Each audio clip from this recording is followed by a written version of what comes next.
Vidéo 2, une mini calculatrice, programme MicroPython purement logiciel. Exécuté sur Raspberry Pi Pico, calculatrice simple 10 calculs. On importe la bibliothèque math, importe math. Ici, j'ai mis 3 fonctions. Fonction de lecture du premier nombre, fonction de lecture du deuxième nombre, et fonction de lecture de l'opération. Fonction de lecture du premier nombre et du deuxième nombre sont les mêmes. Def lire nombre 1, while true, texte input entrer un nombre. Remplace la virgule par un point pour le test, au cas où la saisie soit réalisée par virgule et non point pour les décimaux. Texte 1 égale texte 1 point replace. Alors virgule, donc les virgules sont remplacées par les points. Cette virgule-là ne rentre pas dans le process, la fonction replace. Donc il faut comprendre que les virgules sont remplacées par les points. On essaye de tester si cela est bien un float ou un entier. Nombre 1 égale float test 1. Test 1 une fois qu'il est remplacé par les points. Vérifie qu'il n'y a que des chiffres, une seule plus une seule virgule. La fonction count compte le nombre de virgules et il doit être inférieur ou égal à 1. If text1.count, on rencontre une virgule, ça doit être inférieur ou égal à 1, pris une valeur valide, nombre 1, retourne nombre 1. Et là, la fonction retourne le nombre 1. Sinon, erreur, trop de virgule. Print erreur, trop de virgule. Et là, le try, on a donc except qui correspond à value et erreur. Le programme détecte une erreur de saisie, autre caractère que des chiffres. Print erreur, saisissez uniquement des chiffres.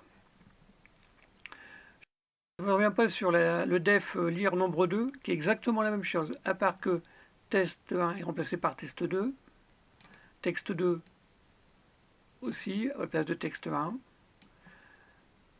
nombre 2,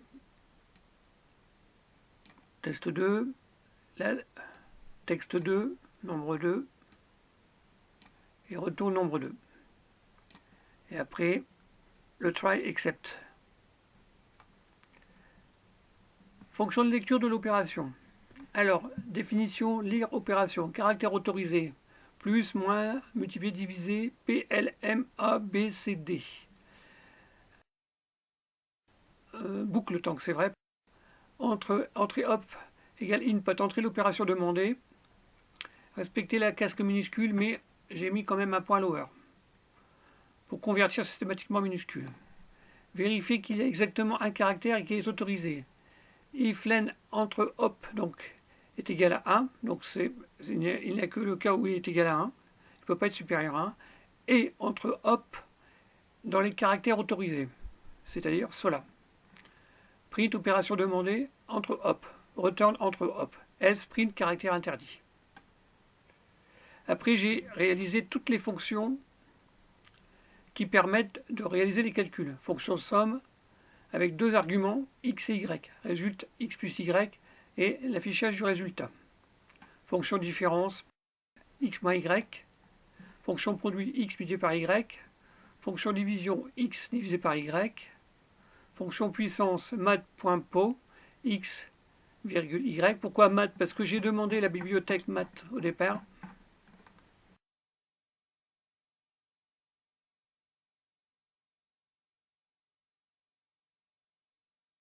Logarithme népérien, x, y. Donc math.log x plus y avec l'impression du résultat. Log décimal, math.log 10 x plus y. Le sinus, math.sinus x plus y. Le cosinus, math.cosinus x plus y. La tangente, x plus y. Et le radian. On commence vraiment le programme par, on donne une valeur 0 à la variable 8 pour entrer dans une boucle while de programmation. 8 égale O, while 8 égale O. Donc là j'imprime, on va dire, l'entrée du programme avec les différentes possibilités de la calculatrice. Après, je lis la première valeur, valeur 1 qui est égale à lire nombre 1, qui renvoie à la fonction def qui se trouve ici, nombre 1.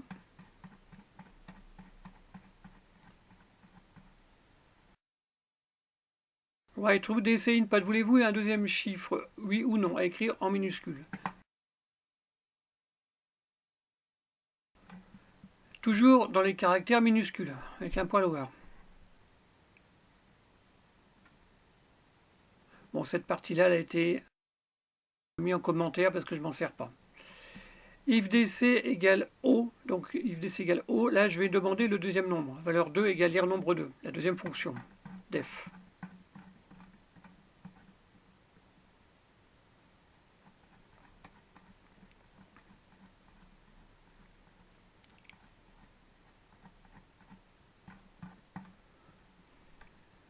Print valeur 1 donne la valeur 1, je mets un petit espace et valeur 2 donne la valeur 2. Détection des ordres de commande, hop égale lire opération. Donc là je reviens à la fonction lire opération avec les caractères autorisés. Il faut que je mette ces caractères-là pour qu'ils comprennent sur quel type d'opération la calculatrice doit fonctionner.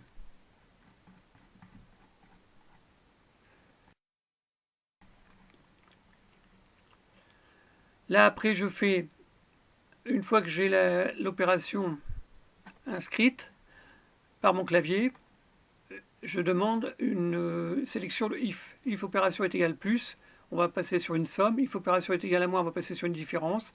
Opération multipliée, on va passer sur un produit. Si l'opération est divisée, on va passer sur une division. La P puissance, L logarithme népérien, M logarithme décimal, A sinus, B cosinus, C tangente et D radian. Et s'il n'y a aucun de ces caractères, print erreur de frappe résulte 0. Et là, je mets un break. Maintenant, j'ai mis aussi la possibilité de elif DC est égal à n, c'est-à-dire que je n'ai qu'un seul chiffre rentré. L'opération, lire opération, je vais redemander ce que c'est comme type d'opération. DC égale nul. If OP égale plus. La valeur 2 n'existe pas. Je mets égal à 0 et je fais le calcul de la somme. Si OP égale moins, valeur 2 n'existe pas, est égal à 0, différence. Valeur 1 moins valeur 2. Si c'est une multiplication, la valeur 2 est égale à 1. Produit. On fera quelques exemples après. Si c'est une division, valeur 2 est égale à 1. Si c'est une puissance, valeur 2 est égale à 1. Si c'est un logarithme népérien, valeur 2 égale 0. Si c'est un logarithme décimal, valeur 2 égale 0. Si c'est un sinus, valeur 2 égale 0. Si c'est un cosinus, valeur 2 égale 0. Si c'est une tangente, valeur 2 égale 0. Et si c'est un radian, valeur 2 égale 0 aussi. Else print erreur de frappe résulte break. Else print erreur de frappe. Et là, à la fin, je lui redemande oui, input, une autre opération, répondez par oui ou par non avec le point lower. Et là, j'ai commenté ces deux lignes.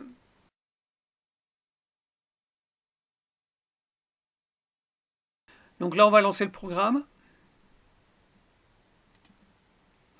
Donc on a bien la présentation du programme. C'est les fameuses lignes que l'on trouve ici.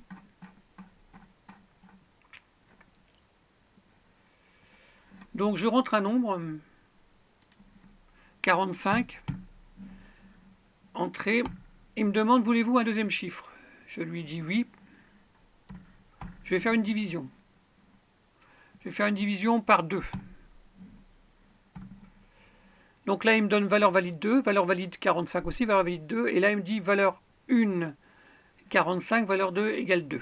Entrer l'opération demandée, plus, moins, multiplier, diviser. Allez, je fais une division. Donc je mets un là. Et là, il me demande, opération demandée, donc il me met déjà la barre de division. Et là, il me donne le résultat qui est de 22.500. Il me demande de réaliser notre opération. C'est la fameuse boucle que j'ai en bout de mon programme. Oui, input, une autre opération, répondez par oui ou par non. Donc je vais répondre par oui. Et là, il repart au début de la boucle while oui. Donc il me retrace systématiquement l'entête. Donc je refais une autre opération. Donc on va faire N1 et V la puissance N2. Entrer un nombre. On va faire 45 puissance 3. 45. Je veux un deuxième nombre, oui, puisqu'il me faudra la puissance. Je rentre le deuxième nombre 3. Là, pour calculer la puissance, il faut que je rentre la lettre P. Donc on retrouve bien, entrer un nombre 45, valeur valide 45. Voulez-vous un deuxième chiffre? Oui, non, à écrire en minuscule.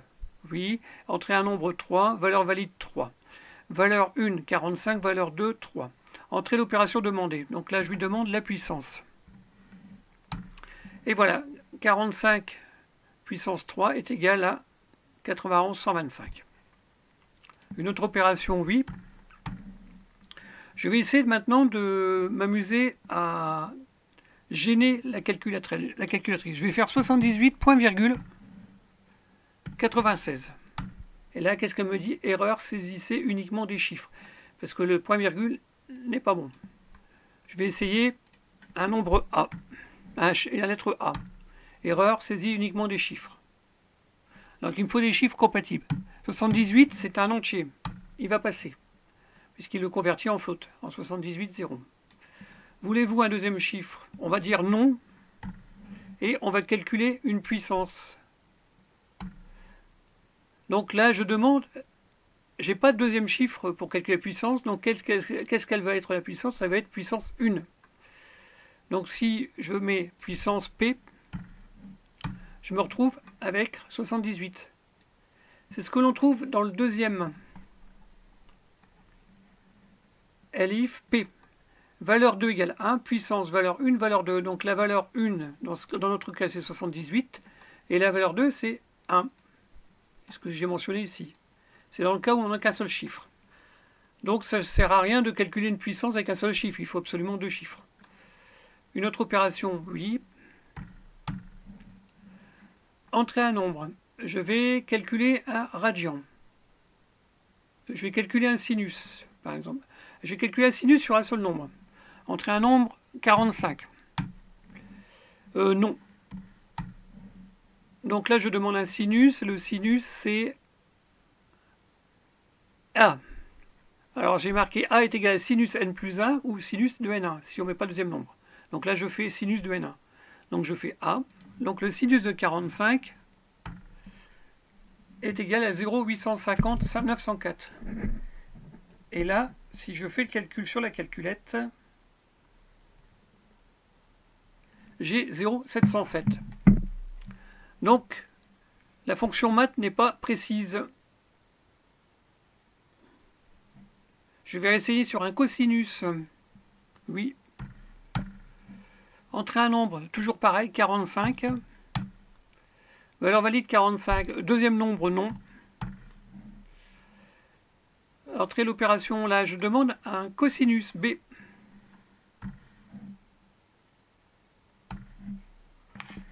Et là, si je prends 45 en cosinus, je me retrouve avec 0,707 aussi. Et là, je me retrouve avec 0,52, 53, 22. Et là qu'on voit qu'il y a des petits problèmes de conversion. Je vais essayer une tangente. Toujours, on va prendre 50, tiens. Une autre opération. Alors là, non, du coup, là, je suis sorti du programme parce que je me suis trompé. Au lieu de mettre oui ou non, j'ai mis un chiffre. Donc, je vais arrêter le programme et je le relance. Je mets 50. Non, je veux pas de deuxième chiffre. Entrer l'opération demandée. Donc là, je demande une tangente. La tangente, c'est C. Tangente 50. C. Il me donne moins 0,271 901. Si je calcule 50 à la tangente, moi j'ai 1,191. C'est là qu'il y a des problèmes quand même. Alors est-ce que c'est pas des problèmes parce que j'ai utilisé un float au lieu de mettre Mais là, je rentre quand même un entier, 50. Je vais calculer un radian. Oui, donc je leur demande une opération, oui. 45. Non, je vais pas demander, je vais demander un radian sur un seul chiffre. Donc là, je demande un radian le D. Là, sur la radian de 45, donc je regarde ma calculette. Là, je fais F de X radian. Et là, j'ai bien, le radian est bon. 0,785, 398. Donc, je considère quand même que le sinus, le cosinus et le tangente donnent des mauvaises réponses. Je vais quand même essayer le logarithme népérien et le logarithme décimal. Donc, le logarithme décimal sur deux chiffres. Une autre opération, oui. On va faire 100. Donc, valeur valide 100. Oui, je vais à deuxième chiffre. Et on va demander 80. On va mettre 80. Je demande donc le logarithme népérien d'abord. C'est le L.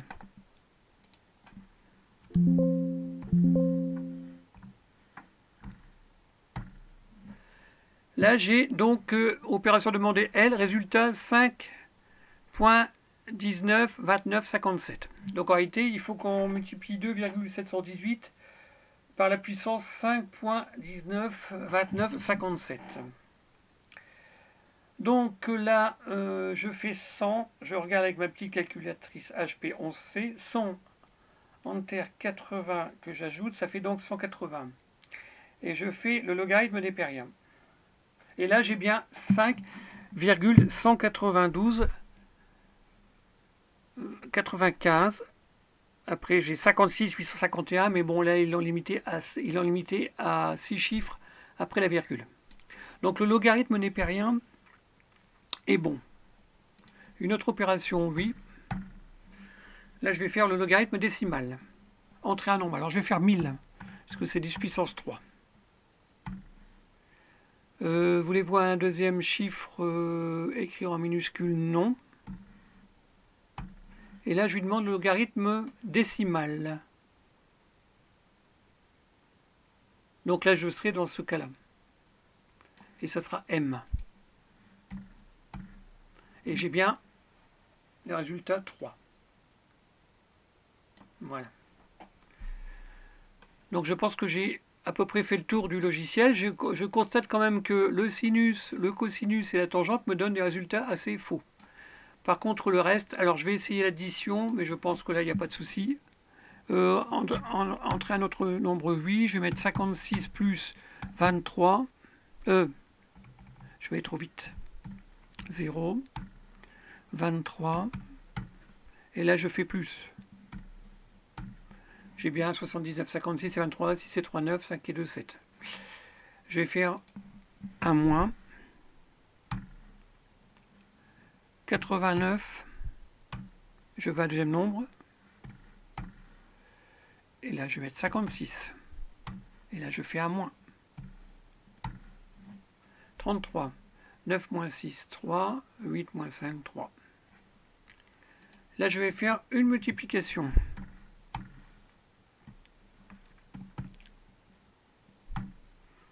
Allez, 56 multiplié par 20. 56 multiplié par 10, ça fait 560. Donc, ça ferait 560, ça ferait 1120. Alors, je vais mettre ça. Donc, entrer un deuxième nombre 20. Et là, je demande la multiplication, la petite étoile. 1120. On est d'accord, c'est bon. Et la division pour finir. Entrer un nombre. On va prendre un nombre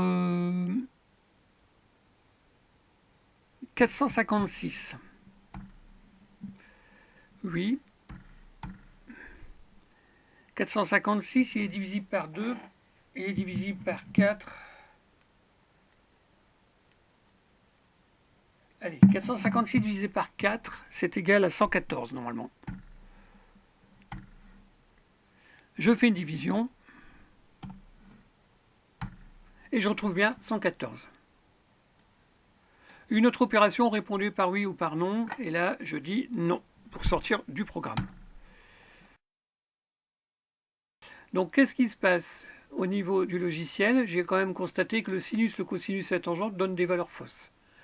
Et ça, c'est pas la programmation, c'est la bibliothèque maths, pour moi.